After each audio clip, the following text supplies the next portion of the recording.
கஷ்டமாக இருக்குது. விஜயகாந்த் அவரை பற்றி பேசணும்னு சொன்னால் எவ்வளோ இருக்குது. முக்கியமாக அவருடைய அந்த நட்புக்கு வந்து இலக்கணம் விஜயகாந்த். அவரோட வந்து ஒரு வாட்டி பழகிட்டா வாழ்க்கை பூரா வந்து அந்த மறக்கவே முடியாது. அவருடைய அன்புக்கு வந்து எல்லாருமே அடிமையாகிடுவாங்க. அதனால்தான் அவருக்கு அத்தனை நண்பர்கள் அவருக்காக உயிரே கொடுக்க ரெடியாக இருக்காங்க. நண்பர்கள் மேலேயும் அவர் கோபப்படுவார், அரசியல்வாதிகள் மீதையும் அவர் கோபப்படுவார்.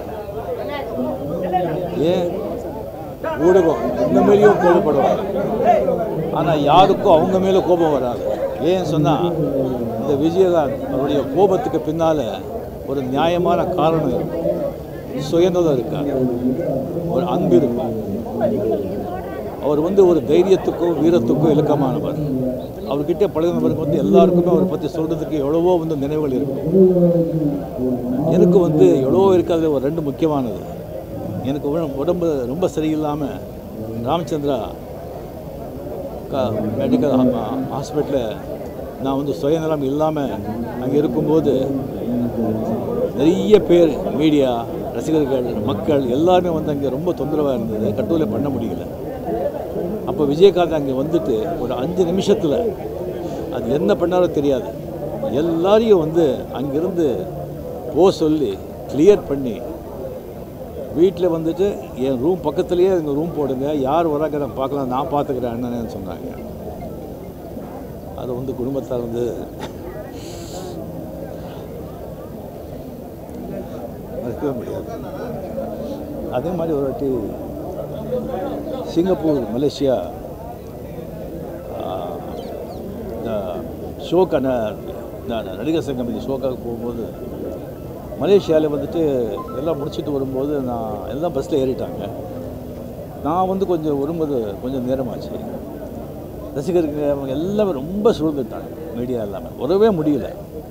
ஒரு 5 நிமிஷம் திண்டாடுறேன். அந்த பவுன்சர்ஸ் எல்லாம் இருக்காங்க, யாரும் ஒன்றும் பண்ண முடியலை. அவர் பஸ்ஸில் வந்து பார்த்துட்டு இருக்காரு. அப்படியே இறங்கி வந்தார். இந்த டவல் போட்டு ஒரு 2 நிமிஷத்தில் எல்லாரையும் ஒரு அடித்து விரட்டி அப்படியே ஒரு பாதியாக்கிட்டாங்க. அப்படியே பாதியாக்கி அப்படியே பூ மாதிரி கொண்டு வந்து உட்கார வச்சு, என்ன உங்களுக்கு ஒன்றும் இல்லையே, நீங்கள் சொக்கமாக இருக்கீங்களே, ஒன்றும் ஆகலையேன்னு கேட்டாங்க. அந்த மாதிரி ஒரு ஆள் கடைசி நாட்கள் அவர் பார்க்கும்போது ரொம்ப கஷ்டமாக இருக்குது. கேப்டன் அவருக்கு வந்து பொருத்தமான பேர். 71 பால், அவ்வளோதான். பல பவுண்டரிஸ், பல சிக்ஸஸ், நூற்றுக்கணக்கான ரன்களை குவித்து மக்களை மகிழ வச்சு விக்கெட்டை எழுந்துட்டு இந்த உலகங்கிற ஃபீல்டை விட்டு போயிட்டார். வாழ்ந்தவர் கோடி, மறைந்தவர் கோடி, மக்கள் மனதில் யார்? விஜயகாந்த் போன்ற. வாழ்க விஜயகாந்த். நாம்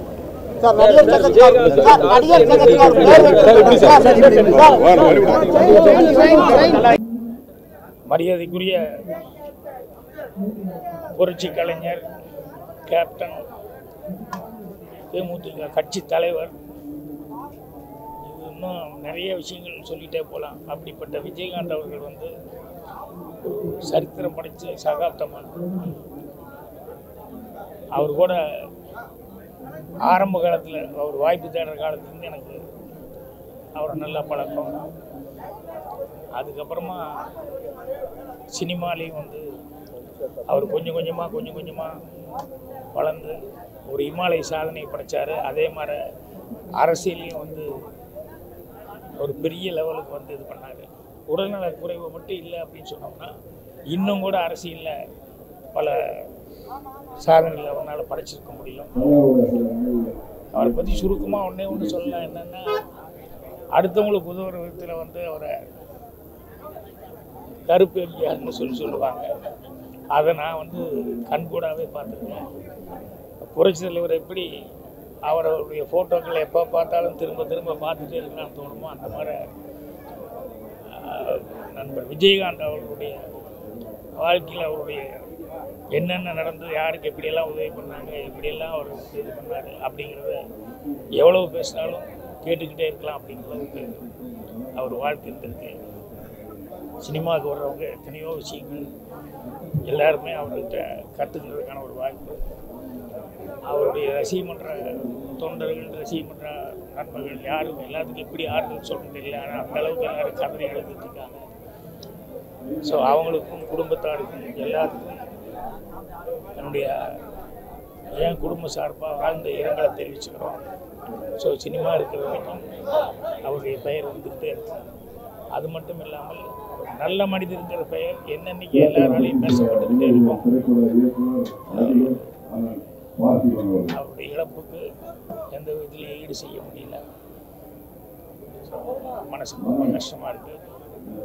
பத்திரிகைகள், ஊடகங்கள் எல்லாமே வந்து ஒவ்வொன்றும் அவருடைய இதை நேரத்துலேருந்து ஒவ்வொன்றும் போட்டுக்கிட்டே இருக்காங்க. அவர் எந்த அளவுக்கு எல்லாம் பார்க்க பார்க்க மனசுக்கு இவ்வளோ நல்ல மனிதர் இழந்துட்டுமே ரொம்ப கஷ்டமாக இருக்குது. என்றைக்கும் அவர் பெயர் புகழ் நினைச்சிருக்கோம். நன்றி, வணக்கம்.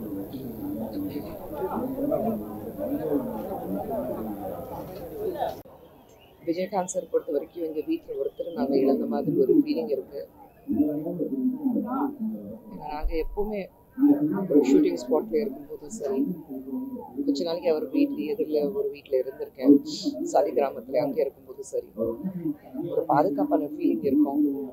நமக்கு நாளைக்கு ஒரு பிரச்சனை வந்தால் கேட்குறதுக்கும் பார்த்துக்கிறதுக்கும் தைரியம் சொல்லி கொடுக்கறதுக்கு ஒருத்தர் இருக்காரு அப்படின்னா ஃபீலிங் விஜயகாந்த் சார் எப்பவுமே கொடுத்தாரு. அவர் இன்னைக்கு நம்ம மத்தியில இல்லை அப்படி நான் நினைக்க மாட்டேன். ஏன்னா எல்லாரும் மனசுல அவர் என்னைக்குமே இருப்பாரு. எப்பவுமே ஒருத்தர் இருக்கும்போது அவருடைய அருமை நமக்கு புரியாது, போனதுக்கு அப்புறம் தான் அருமை தெரியும். இன்னைக்கு இந்த கூட்டம் நீங்க பார்க்கும்போது நான் தான் சொல்லுவேன், இந்த கூட்டம் வந்து ஒரு மாபெரும் நடிகனுக்கும் இல்லை ஒரு அரசியல் தலைவருக்கு இல்லாம ஒரு நல்ல மனிதர் அப்படிதான். நீங்க இண்டஸ்ட்ரி மட்டும் இல்லை, வெளியில யார்கிட்ட கேட்டாலும் ஒரு உண்மையிலே ஒரு நல்ல மனிதர், ஒரு தங்கமான மனுஷன் அப்படி யாராவது கேட்டாக்கா கேப்டன் தான் சொல்லணும்.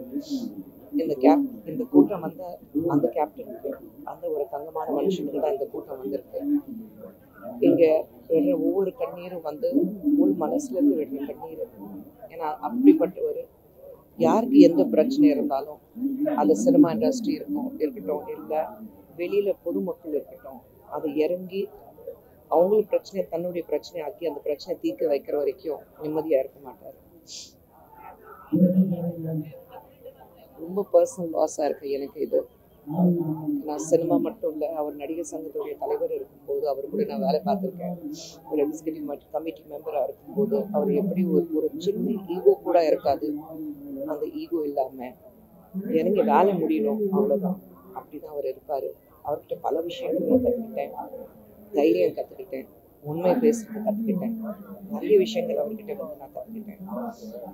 அவர் எனக்குமே எங்கள் மனசுல இருக்காரு.